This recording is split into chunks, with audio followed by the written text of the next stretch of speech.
Hey guys, Adam here and welcome back to my channel. If you're new to this channel, welcome, and make sure you hit that subscribe button and also follow me on Instagram. In today's workout, I did something that I have not done in a very long time, which is a full dedicated leg workout. Most of my workouts are full body, and what's not included in this video is the 10 sets of 10 I did on calf raises. I'm a big believer in weak point training, and most people will forget to do calves at the end of their workout. So after calf raises, I went on to lying hamstring curls. And I did those first before squats because, again, people don't give their hamstrings enough love, and that is just going to hurt your back squat. Your posterior chain plays a huge role in your back squat, not just in the strength of your back squat, but also being able to push out of the hole properly. So after hamstrings, I went on to back squat. And by warming up and pre-exhausting my hamstrings and my calves, it's going to do a few things for me in the back squat. One, it's going to give me a nice, stable cushion base to push and extend from.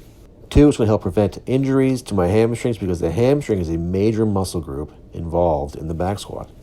And three, it's going to increase the quality of your reps because your hamstrings, your glutes, and your calves are already tired. So it's going to force you to back off the weight just a little bit to prevent any of that good morning style squatting. This position right here is what everyone should strive for. And if you cannot stand straight up in your back squat, if you have to shoot your ass back and it turns into a good morning, then this is what's going to happen. Because I've been around long enough to see it happen. You are going to get 5 to 10 good years before your lower back and your hips and your knees are trash.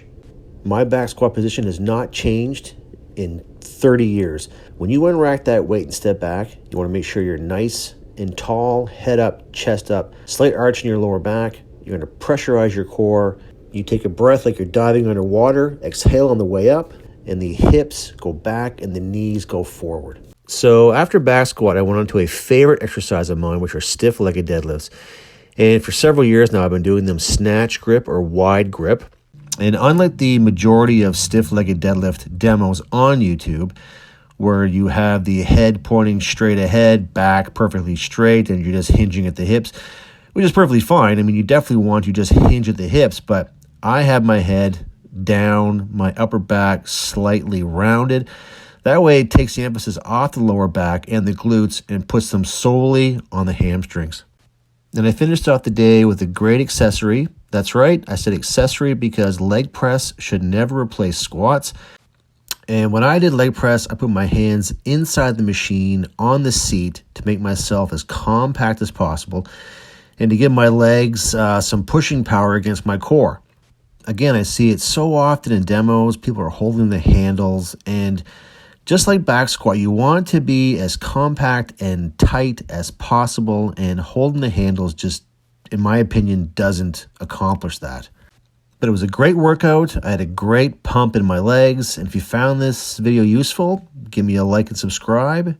And stay tuned for episode 74 of The Ways.